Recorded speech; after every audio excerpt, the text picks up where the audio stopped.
Hello everybody, welcome to Totally Tabled. My name is Shaggy, and today I'm just going to run down my quick first impressions of the Fox experiment. I just did a full solo playthrough, so please go check that out because in this first impressions video, I'm going to assume that you've watched that playthrough.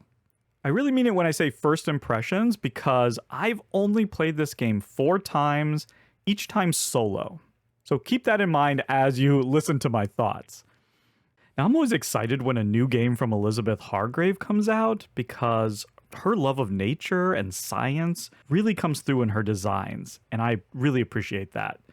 Wingspan is, probably responsible for the flood of nature themes that we're seeing today, and honestly, I'm all here for it. Anything to get zombies and Marvel out of our games, I'm all for. Unfortunately, the nature themes in a lot of these games are really just pasted on. Just pretty pictures to put on cards and on the cover of the box. With Hargrave's games, though, the theme is usually front and center. It feels really authentic. And even though I don't love Wingspan as much as, the community at large, I really appreciate the design, the production, all the science and information that's on the cards, the art. I'm so happy that Wingspan is one of the modern games that has managed to reach a larger audience. It really is the perfect game to represent the goals and the ideals of modern board gaming, I think. So all that's to say that when I heard about the Fox experiment, I was really excited. And I think it really delivers in terms of providing a really interesting theme and a thematic experience. The core idea here of drafting 2 parent foxes and then using them to create a unique pup. And then in the next generation, those pups become the parents of the new pups. That's fantastic. You really get to watch as the foxes get more and more friendly throughout the generations. It's both thematic and a ton of fun, especially because, your super friendly pup might become one of my parents for my pup's next generation. So I can take advantage of your hard work. That's great positive interaction between the players. This is really the beating heart of the Fox experiment, and I really love the idea. Now, we'll come back to this, but I want to talk about a few more things that I really like about the game. Sort of superficially, I really love that you can name your pups. That's a great little touch.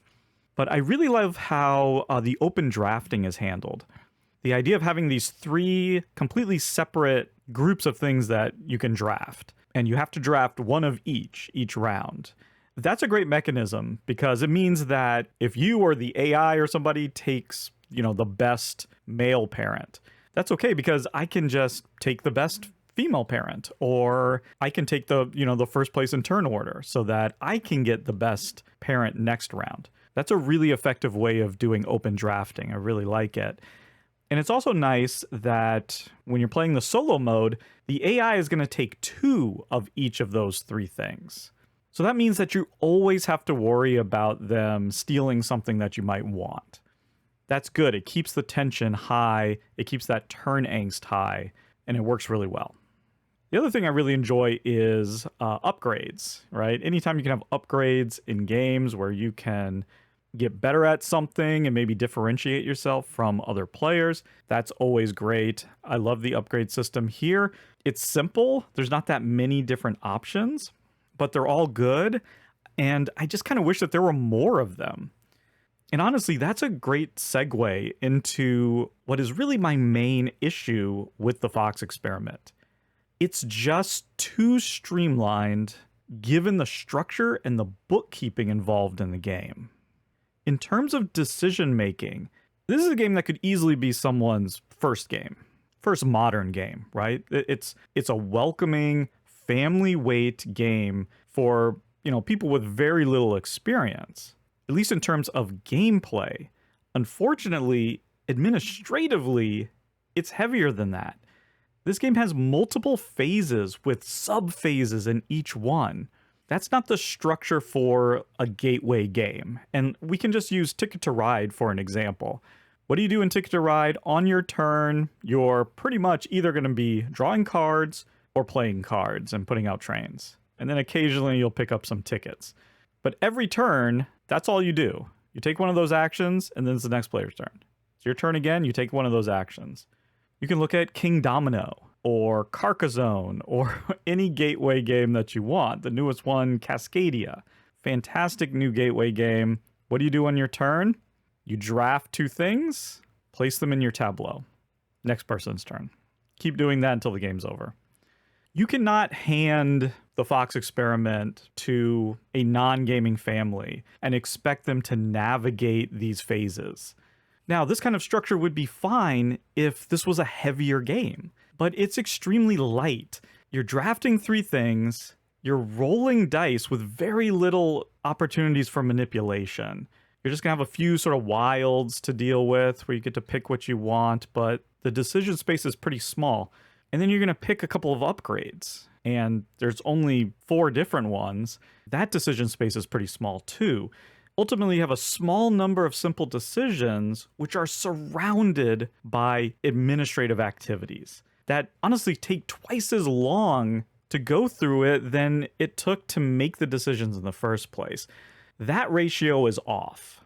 That really came into sharp focus for me while I was editing the playthrough, and the final edit was over an hour long. And I was like, what? I had to go back and just chop out these long stretches where I was silently organizing the dice and putting them together, and then going through and, meticulously checking off all the boxes. That sort of bookkeeping stuff was the majority of my footage. And unfortunately, the solo mode exasperates that problem because it forces the player to do all the admin work for the AI. You're going to end up doing 2 or 3 times more of this busy work when you play solo than if you were playing a multiplayer game. And honestly, in the multiplayer game, a lot of that bookkeeping is done simultaneously. So a solo game is probably even longer than a multiplayer game. All of this kind of stuff conspires to make the solo mode, in my opinion, probably the worst way to play the Fox experiment. Now, I say that because I've only played the solo mode. So that's just speculation on my part. I don't know how the multiplayer game plays, but I think even despite all that, at the end of the day, I'm left wishing that this game was heavier. And specifically, I think I wish that the heart of the game, this core mechanism of drafting 2 parents and making a unique pup, I wish that was handled just in a more interesting way. I think to really make this mechanism sing, you need to have the 2 parent cards interact with each other in some way, not just give you extra dice to roll. And I think I would have loved if they had taken the inspiration from the rolling of the dice, where you're already matching up half symbols together to make a full symbol. It seems like you could give each parent like half symbols that you could then pair up to create full ones, and maybe unmatched halves could create something new, or maybe give you those tokens that you're using for upgrades. Something like this. Obviously, I'm not a game designer, but just something where it's the interaction between the 2 cards. And that also could have potentially done away with the dice phase completely and left more time for players to do even more breeding with like more pups or even additional parent pairs. Really let you lean into that core aspect of the game. Or even if you really wanted to keep the dice, we just needed some sort of mini game associated with it. Something that lets us roll and re-roll the dice. I mean, look, there's a reason why so many games use Yahtzee as either outright its system or it's inspired their system in some way, because it's just fun to roll dice.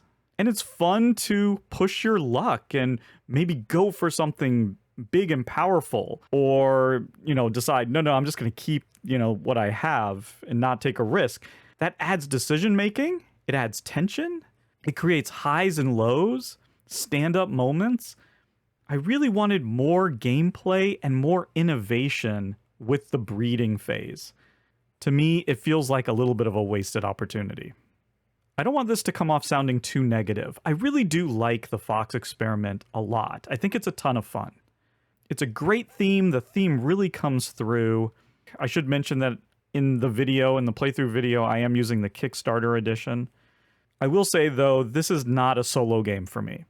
This is a game that I'll bring out with 3 to 4 players who are lighter gamers. You know, like my kids or something. I think the game will really shine in those situations, and I'm actually extremely excited to try it at those higher player counts.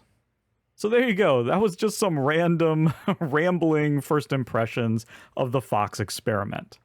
Have you played the game? Have you tried it solo? If so, let me know what your thoughts are. Do you agree with me, or am I way off base? Let me know in the comments below. But until next time, thank you so much for watching, and goodbye.